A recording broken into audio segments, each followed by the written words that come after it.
वारंवार गुडघेदुखी, सांधेदुखी, अंग दुखणे, झोप न लागणे, कोरडी त्वचा, केस गळणे हे सगळं तुमचं वय वाढल्यामुळे नाही, तर शरीरातील वात वाढल्यामुळेही असू शकतं.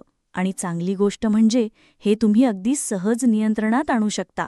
आयुर्वेदानुसार आपल्या शरीरात वात, पित्त आणि कफ हे 3 दोष असतात. यात वात हा प्रमुख दोष असून तो जास्त वाढला तर हाडे, सांधे, स्नायू, त्वचा, झोप आणि मानसिक स्थिरता यावर परिणाम होतो. आज आपण जाणून घेणार आहोत वात प्रकृती असणाऱ्यांनी किंवा ज्यांना वात वाढतो त्यांनी आहार, विहार आणि दिनचर्येत काय बदल करावा. वात वाढलाय की नाही हे ओळखायचं. हातपाय थंड पडणे, अंगात सतत कुरकुरी, पोटात गॅस, चालण्यात कटकट आवाज ही लक्षणं दिसली तर सावधान. वात वाढण्याची कारणं: जास्त कोरडा, थंड, कडू, तिखट, खारट आहार, जास्त उपाशी राहणे किंवा अनियमित जेवण, थंडीमध्ये संरक्षण न घेणे, सतत प्रवास, झोपेचा अभाव, मानसिक ताण. वय वाढल्यावर नैसर्गिकरित्या वात वाढतो.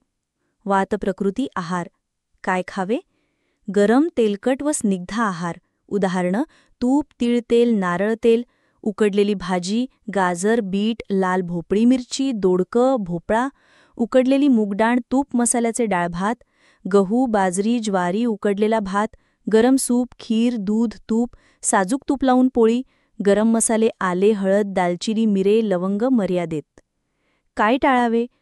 कोरडी चपाती, जास्त भाजलेलं किंवा तळलेलं अन्न, जास्त थंड पाणी, थंड पेय, बटाटा, वांगी, फ्लावर हे गॅस वाढवणारे, जास्त उपाशी राहणे किंवा फक्त सलाड किंवा फळांवर जगणे, जास्त चहा, कॉफी. आठवा, वात वाढतोय म्हणजे शरीरात हळूहळू जणू गंज बसतोय. त्याला वेळेवर थांबवलं नाही तर गुडघे बदलण्याची वेळ लवकर येऊ शकते. वात संतुलित विहार म्हणजे दिनचर्या व जीवनशैली: सकाळ, सूर्योदयापूर्वी उठावे, शरीराला गरम तिळतेलाने अभ्यंग म्हणजे तेल मालिश करावी, गरम पाण्याने स्नान करावे, सौम्य योगासनं, ताडासन, भुजंगासन, मांडुकासन ही करावीत, प्राणायाम, अनुलोम विलोम, भ्रामरी हे करावेत. दिवस, वेळेवर आणि पोटभर जेवण, मध्ये मध्ये गरम पाणी किंवा हर्बल टी, शक्यतो ताणतणाव टाळावा, लांब प्रवास किंवा थंडीपासून बचाव करावा. रात्र, हलकं आणि गरम जेवण, उदाहरणा डाळभात, तूप. झोपायच्या आधी कोमट दुधात थोडं जायफळ किंवा तूप. रात्री उशिरापर्यंत मोबाईल, टीव्ही टाळावा. वेळेवर झोप, साधारण 10 वाजता. वात कमी करायचा असेल तर 3 गोष्टी सोडू नका: गरम अन्न, गरम तेलाची मालिश आणि वेळेवर झोप. बाकी सगळं बोनस आहे.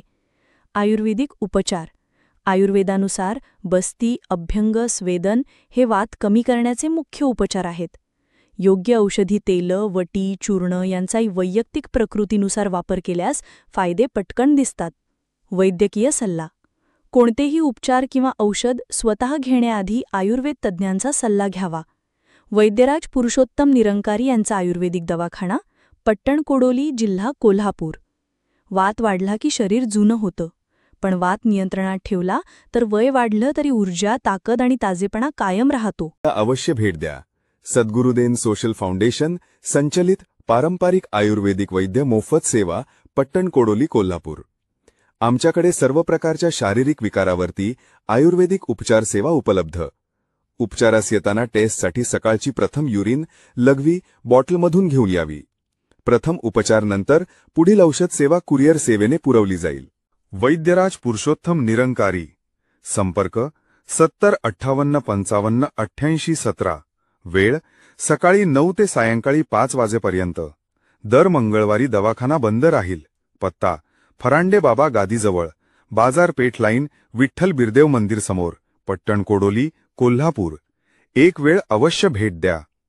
आयुर्वेदिक उपचार हाच मानवी जीवनाचा खरा आधार.